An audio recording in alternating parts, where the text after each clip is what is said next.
after all the suffering from the Bristol Dirt Race to the points being lost after each and every week. From that point on, Tyler Reddick has finally broken through to get his first career win, and there's another big playoff shakeup. We have a lot to talk about after Road America.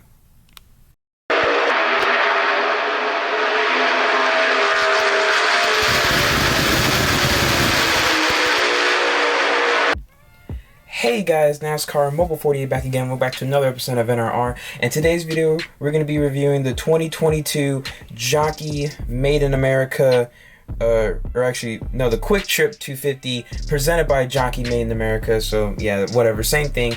Anyway, we have another first time winner, the fifth first time winner of the 2022 season. How about it for Tyler Reddick and all? So once again, we're going to be looking at our top 10 drivers. Also, I moved the top 5 drivers now to the front and put the bottom 5 to the back. You know, it makes more sense. But anyway, we're going to review our top 10 finishers. Then we're going to rate the race. After that, we're going to look at our drivers of the day, and we're going to end it off with showing the playoff bracket coming out of this race and going into Atlanta next weekend. So let's go ahead and dive on into this video. Finishing first was Tyler Reddick. Tyler Reddick breaks through to get his first career win in the Cup Series. This is the first win for the 8 car since Richmond of 2006, 16 years ago, by the one and only Dale Earnhardt Jr. And actually, this is the first time that a driver got their first career win in the 8 car since Junior got his first career win in the 8 car back in Texas in the year of 2000. So 22 years, 16 years, big numbers right there. He's also the 13th different winner of the season, 3rd driver to get their first win, first career win on a road course this season, and also the 5th driver to get their first win in 2022 overall. And another really good fact about Tyler Reddick, he now breaks the 71 race winless streak for RCR back in Austin Dillon's win at Texas back in 2020. And also another fun fact, this is the first time since 2011 that we've had at least 5 first-time winners in a season. So if we don't have any more first-time winners, this will be the first time since 2011.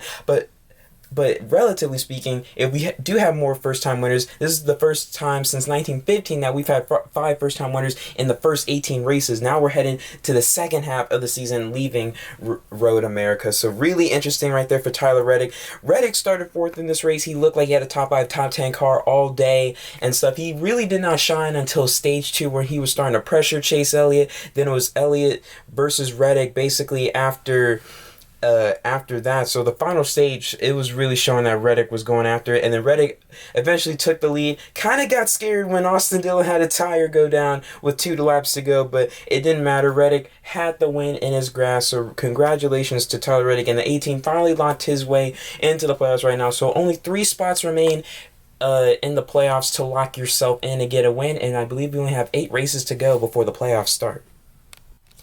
Finishing runner-up was Chase Elliott. A hell of a day by Chase Elliott. Really a dominating day. He dominated stage 1, stage 2. He did not win the stages, though. He decided to take tires and fuel, I believe, with like 3 to go, coming to 2 to go at the end of each stage. He was just basically dominating it all until Reddick started to pressure Chase Elliott. And Elliott was really catching Reddick late, but then once it got later into the late portions of around like 4, 5, 6 laps to go, Reddick started to pull away, and it was basically for Chase Elliott. But what a fight for Chase Elliott. Literally 2 good races in a row for Chase Elliott. He did really good at Nashville at night, had to be specific, and had a really good race today. So we'll see how he does in Atlanta next week, because he finished 6th there earlier this year. But 3 straight top 10 finishes for the 9 team. Can't be disappointed with that. So we'll see how Elliott does in Atlanta next week, his hometown.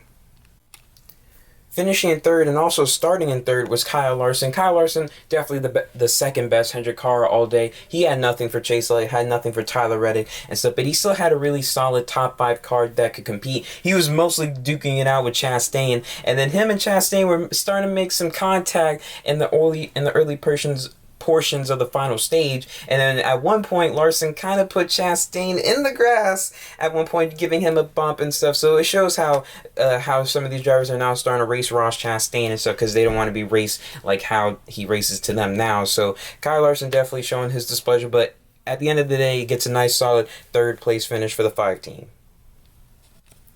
Finishing in fourth was Ross Chastain. A pretty decent weekend for Ross Chastain. Didn't really do that well in qualifying, qualified 12th, but at the beginning of the race, he was starting to move it up quickly throughout the rest of the field and had a really solid finish in stage 1 and stage 2. Like I said, he was going against Kyle Larson at one point, but at the end of the day, a nice solid top 5 finish for Ross Chastain and the one team. That is now 4 straight top 10 finishes for them. So we'll see how Chastain does at Atlanta next week, because last time earlier this season, kind of got into the wall, but overcame that to finish second, I believe. So we'll see how he does there next week.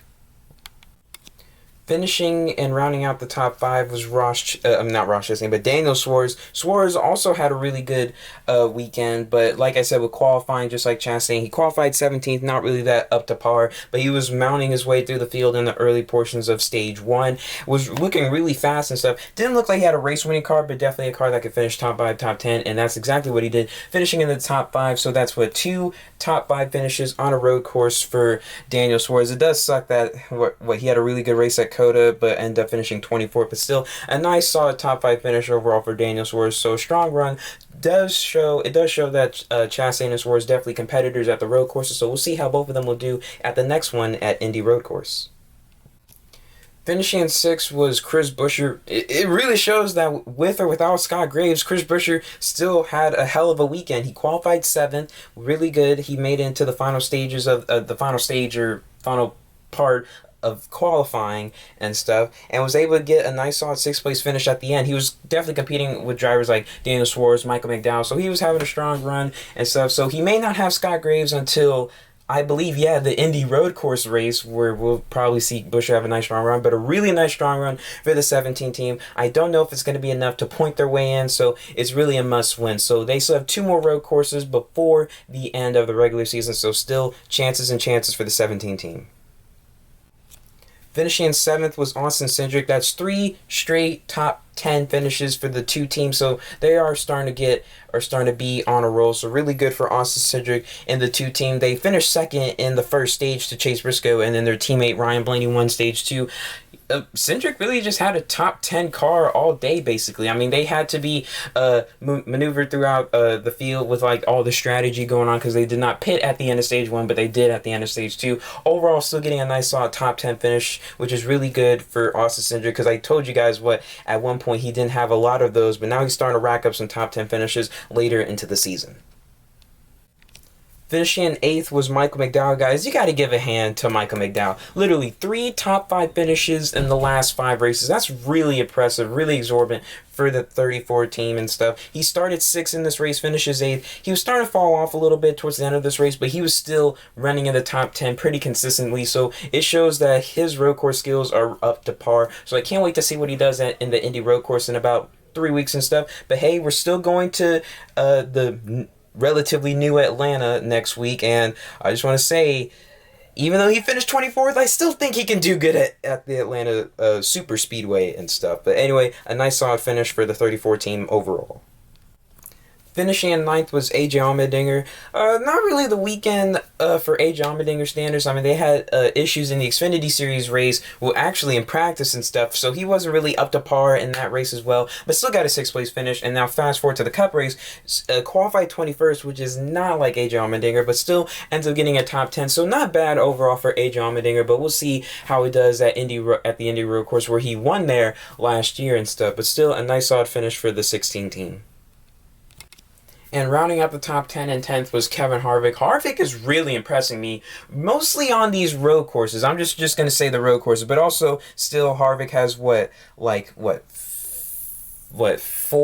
Yeah, he has 4 top 10 finishes in the last 5 races, which is good, but I'm talking about road course stats. Literally 3 road courses in, he has an average finish of 8.3, and he has 2 top 10s, 1 top 5 on the road courses so far this season. It really impresses me, because Harvick's not that much of a road course guy and stuff. I mean, he's won at Sonoma back in 2017 and stuff, and he came close at Watkins Glen in 2015, but ran out of fuel and stuff. So Harvick's not a road course guy in my opinion, but he has impressed me starting at Sonoma, and he actually he didn't do that bad at Coda. So watch out for him at the Indy Road Course. He might be a bit of a competitor. We'll just have to wait and see, but still a nice solid finish for the 4 team overall. Now, since Reddick has won, they are now below the cut line about like 21 points, so they it looks like it could be a must win unless something happens to Bell and they could just still point their way in. And now let's rate this race. Okay. So, was this better than last year's Road America race? Probably not. I mean, stage one, stage two was kind of stale. I mean, really, it's kind of hard to pass that Road America overall. But last year, it was really good. There was a lot of entertainment throughout the field, but there were still moves being made and stuff. And then there wasn't really that much of a field. A crowd of people at Road America compared to last year and stuff, because it was the inaugural, not the inaugural, but first time NASCAR Cup Series has returned to Road America in a while. Also, the Chicago Street Course news and stuff, all of that stuff about Road America not even being on the 4th of July weekend, or just not being on the NASCAR schedule overall next year and stuff. That's really kind of bringing things down, but it was still a pretty average race, so I didn't think it was terrible. I thought it was pretty solid. So, in my honest opinion, I'll give this race an 8.1 out of 10. It was solid. It wasn't good as last year and stuff, but it was still a solid road course race. I really thought it would have been so cool to have a nice tight battle towards the end, just like in yesterday's race between Larson and Ty Gibbs for the race win, the Xfinity race. And there weren't really any big wrecks. Some drivers spun out on their own, like Bubba Wallace, but we'll get into him later and stuff. But there weren't big pileups like in yesterday's Xfinity race. People were talking about Noah Gragson and stuff. Oh my gosh, well, him and a part-time IndyCar driver went at it and stuff. But in my honest opinion, I'll give it an 8.1 out of 10. Let me know what you guys would give it in the comment section below. Okay, so for the unlucky driver of the day, I have to give it to my boy Bubba Wallace. Just definitely a weekend to forget. I mean, a lot of people were already judging him about going off on his crew chief, Booty Barker, during Nashville and stuff. But you have a lot of drivers in the past who went off on their crew chiefs and just their pit crew. And Bubba Wallace is definitely one of those victims and stuff. So I'm not going to be too harsh on him because it's not like we haven't seen that before in NASCAR. But still, it did suck for Bubba Wallace.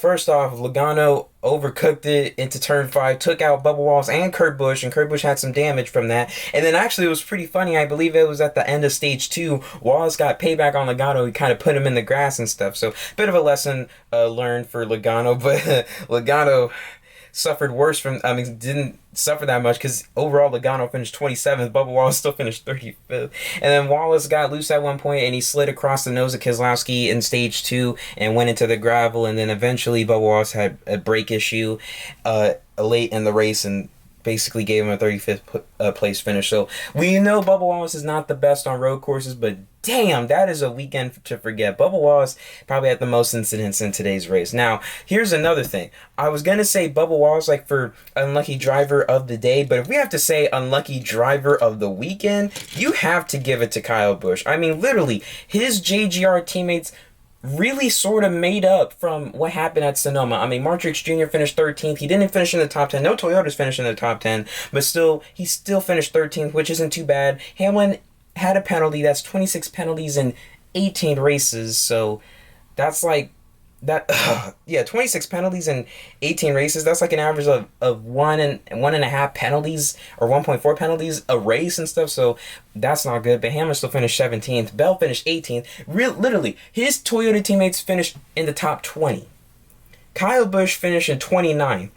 His brother Kurt Busch finished 23rd, and Bubba Wallace finished 35th and stuff. But I would say Kyle Busch is the unlucky driver of the weekend because they had to make an engine change at the end of practice, so they couldn't qualify. They had to start at the back. They were supposed to start 13th, but they had to start at the back because of the engine change. And then overall, Kyle Busch, even though he was trying to make his way through the field, he struggled. He just struggled and stuff all day. It was like something was just wrong with the car. It didn't matter with the new engine change. Kyle Busch was just terrible and stuff. So definitely another weekend to forget for Kyle Busch, but another bad weekend on a road course. Overall for Toyota, wasn't as bad as Sonoma, but still not a good one to remember. So we'll see how Indy road course goes and stuff, but definitely does suck for Toyotas. Also, it's really funny in a way when you think about it. Kyle Busch has an average finish of 29th on the 3 road courses so far this season and a best finish of 28th at COTA. Definitely a weekend to forget for Kyle Busch.